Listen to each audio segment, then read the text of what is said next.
In the ancient kingdom of Umud, there lived a king named King Obiora, a ruler loved by everyone. He was known for his wisdom, kindness, and fairness. Under his rule, the land was full of peace, food was plentiful, and the people lived without fear. But Obiora had one weakness: his only son. Prince Chukwudi was the opposite of his father. While the king walked among his people with humility, Chukwudi walked with pride. He taxed the poor unfairly, punished innocent villagers, and used the palace guards to spread fear across the kingdom. The people cried in silence. Every day, King Obiora prayed that his son would change.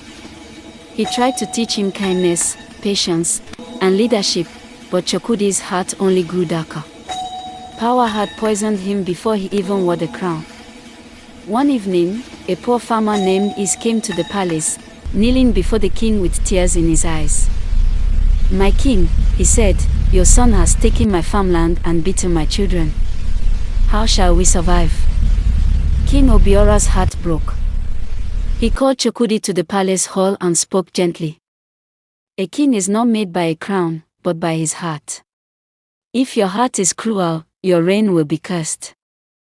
But the prince only laughed. "Fear rules better than love," he replied. That night, a strange storm covered the kingdom.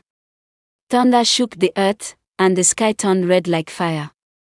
The village oracle later revealed that the ancestors were angry. The throne will reject a wicked heir, the oracle warned.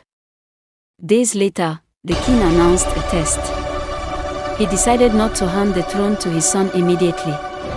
Instead, he sent Chukwudi to live among the poor for 1 year, without guards, without money, without name. At first, Chukwudi was angry. But life among the suffering people changed him. He experienced hunger. He experienced rejection. He felt the pain he once caused. Finally, he returned to the palace barefoot and broken. "My father," he said with tears, "I do not deserve the throne, but I beg for forgiveness." King Obiora held him and said, "A wicked seed can still grow into a good tree if the soil of humility touches it." Chukwudi became a new man. When King Obiora later passed away, the people did not fear the new king. They welcomed him. And his reign became even greater than his father's. Because he ruled not with fear, but with understanding.